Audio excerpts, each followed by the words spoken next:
Thanks for joining us. I'm Sarah Maslow-Donar. State Republicans in the Assembly have proposed a nearly $3 billion tax cut that targets the middle class. Republicans want to tap the state's budget surplus to pay for it. It would lower the state's third income tax bracket from 5.3% to 4.4%. The plan also cuts taxes for retirees, which is a new proposal. Here's what the governor said when he was asked about the proposed tax bill. Those Republicans have proposed a compromise that would eliminate tax cuts to the top bracket, but bring back tax-free retirement to middle-class tax cuts. And he wants to know, what are your thoughts and feelings, and is that a fair compromise in your eyes? Yeah, that is a fair compromise. I wish we would have got that done before we're in the position we are now. My tax cut was very similar to that. So I appreciate the work, but we do have to look at that, our fiscal position where we are at this point in time. Governor Evers went on to say that they need to make sure that any tax cut proposal doesn't jeopardize billions of dollars the state receives in federal funding. Joining me now is Representative Mark Bourne, who co-chairs the Joint Committee on Finance.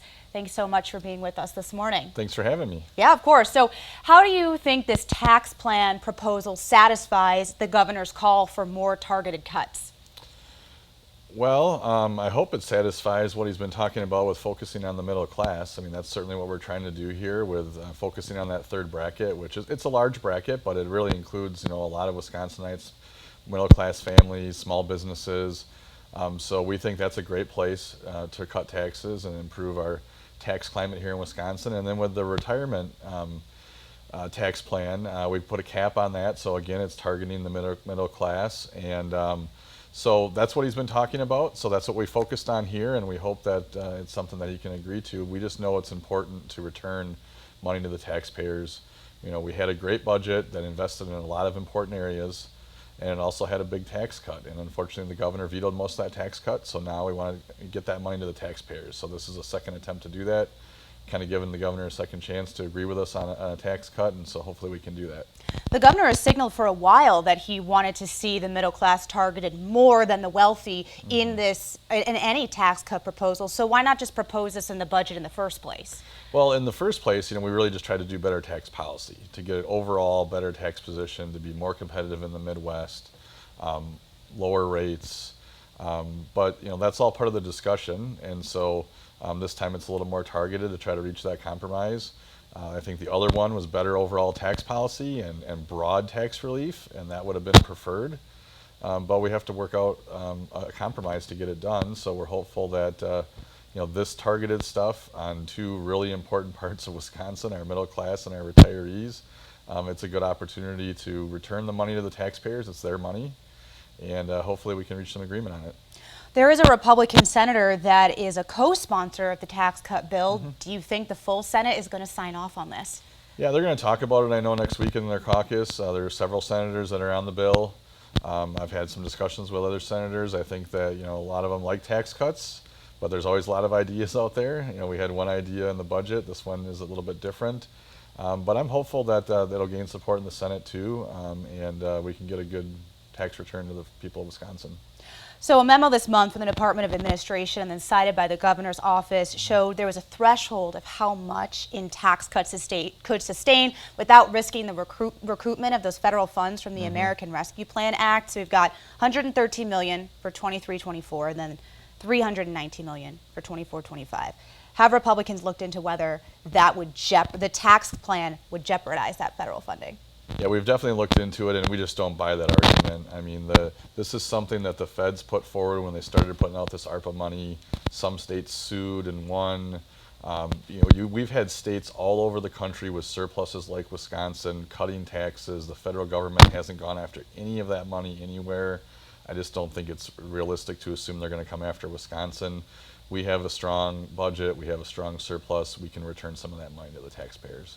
I want to ask you a couple other questions related to some big news happening within the last week here. Lawmakers in your party have indicated that impeachment could be on the table for State Supreme Court Justice Janet Protasiewicz if she doesn't recuse herself from the redistricting case that could come before the court. Do you support impeachment of the justice? Something like impeachment is a constitutional thing that's assigned to the legislature for elected officials that have misconduct in public office. It's a very serious thing. It's a major thing to think about and deliberate on.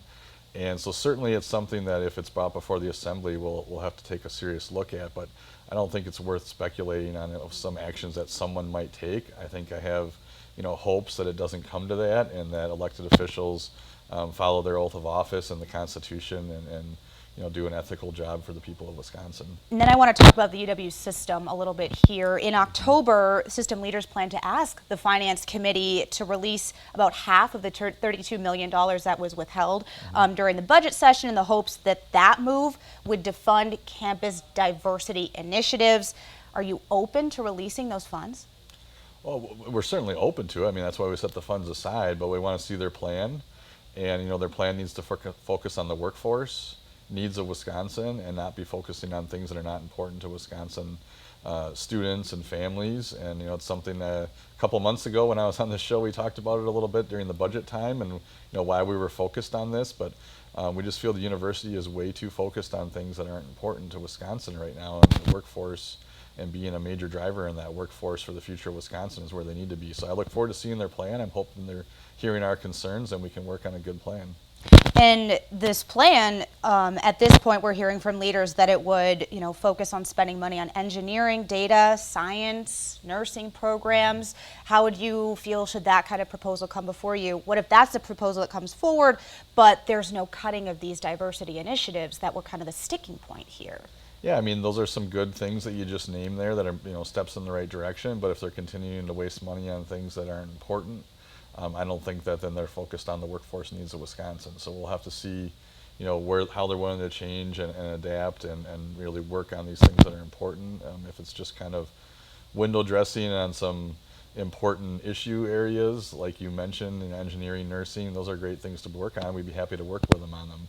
But they need to really refocus their efforts on those things. Have you been involved in any of the discussions related to the Brewers Park funding? How is that, how is that going? What are we hearing so far? Is there any movement on this? Yeah, I have been involved in it. We've had some good caucus discussions. I think we're moving along on it. It's an important topic. It's a topic that a lot of folks are curious about, but aren't very familiar with. A lot of people don't realize the state owns the stadium. They don't realize we collect income taxes from the players, both the Brewers and the visiting players, so that's a revenue source for the state. So it makes sense to have some investment here from the state to continue that revenue source. And so we're working through all those things and trying to find a good compromise between state funding, the Brewers' investment themselves, and then local funding from the Milwaukee area to put a good package together to keep the Brewers here for a long time, keep that revenue source, keep a Major League Baseball team here in Wisconsin. So we think it's important to do that, both from a money side as well as just to have the option for Wisconsin fans to enjoy that sport. And I think we'll work out a compromise. Do you have a timeline on when we could see something like that? I think in the next few weeks, we'll be putting a plan out there, talking more about it. Continuing to hope to have a bipartisan plan. I think that would be the better way to do it, the preferred way, the way we've done it before with like the Bucks arena. So I'm hopeful that we'll find the right path on that, and I think we're getting closer. All right, Representative Mark Bourne, thanks for the time this morning. Thanks for having me.